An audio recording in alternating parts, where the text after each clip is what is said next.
नमस्कार साथियों, संत रामपाल जी महाराज अपने शिष्यों को देवी देवताओं पर चढ़ाया हुआ प्रसाद ग्रहण करने के लिए मना करते हैं। आइए जानते हैं इसके विषय में हमारे पवित्र धर्म शास्त्र क्या कहते हैं। देखिए प्रमाण, ये श्री पद्म पुराण है, इसके अंदर हमें प्रमाण देखने को मिलता है। आइए देखते हैं। श्री पद्म महापुराण, इसका प्रकाशन है चौखंबा शिवभारती प्रकाशन वाराणसी से ये छपा हुआ है। श्री पद्म महापुराण उत्तराखंड में हमें देखने को मिलता है कि श्रेष्ठ ब्राह्मणों के लिए पूज्य दूसरा कोई देवता ब्राह्मणों के पूज्य नहीं है।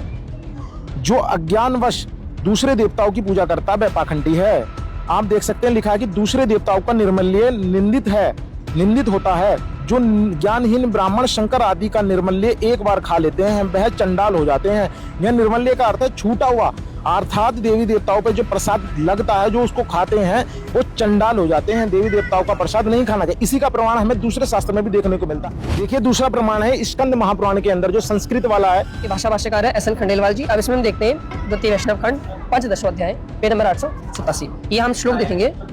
जैसे तीर्थ तथा यज्ञादि कई दोष समूह का नाश करते, उसी प्रकार मेरा उच्छिष्ट भी दुष्कृति रूप कार्यक्रम समूह को निश्चित कर देते। हे पुत्रों, अन्य देवताओं का भी प्रसाद ग्रहण करें। यहाँ पर अनुवाद करता विचलित हो गया, क्योंकि हम मूल संस्कृत में देखेंगे अन्येषाम देवतानांच न ग्रहणाच भक्षितम, यानी कि अन्य देवताओं को जो ग्रहण प्रसाद है उनका ग्रहण नहीं करना। ना यहाँ पे आप शुद्ध देख सकते हैं कि यहाँ पर संस्कृत में ना लिखा हुआ, लेकिन यहाँ पे अनुवाद करता जी ने का भी लगा दिया है, जो नहीं यहाँ पे इस्तेमाल करना था। लेकिन आगे लिखा है, लेकिन यदि उसे अभक्त ने पकाया, यानी कि जो शास्त्रों के विधि के अनुरूप भक्ति नहीं करता, जो अभक्त है ने पकाया हो, तब वह ग्रहण करना वर्जित है।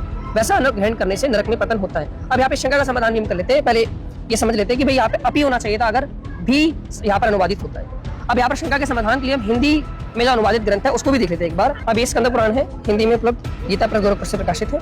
अब इसमें वही अध्याय हम खोलते हैं, वैष्णव खंड मार्गशीर्ष महात्म्य। अब यहाँ से हम देखते हैं श्री भगवान कहते हैं, इसलिए अन्न पान आदि औषधि मुझको अर्पण करे और अशुद्ध को भी शुद्ध करने वाला उस महाप्रसाद को भक्ति पूर्वक भोजन करे। अन्य देवताओं का नैवेद्य ना ग्रहण करे, जो हमने संस्कृत में देखा। तो इसमें शुद्ध रूप से साफ दिखा है आपको कि ना ग्रहण करे लिखा हुआ है। देखिए आपने प्रमाण, इसलिए संत रामपाल जी महाराज देवी देवताओं पर चढ़ाया हुआ प्रसाद खाने के लिए अपने शिष्य को मना करते हैं। पंचम वेद जो सूक्ष्म वेद है उसके विषय में क्या कहते हैं कबीर सागर, संपूर्ण 11 भाग, खेमराज कृष्णदास प्रकाशन मुंबई से प्रकाशित है। इसके अंदर देख सकते हैं आज से 600 साल पहले परमात्मा कबीर साहब जी ने बताया था, कबीर बोध सागर कबीर चरित्र के अंदर, कोई भी पदार्थ जो प्रथम किसी देवी देवताओं को अर्पण हो चुका है, सत्य पुरुष की भक्ति करने वाले को कदापि ग्रहण नहीं करना चाहिए।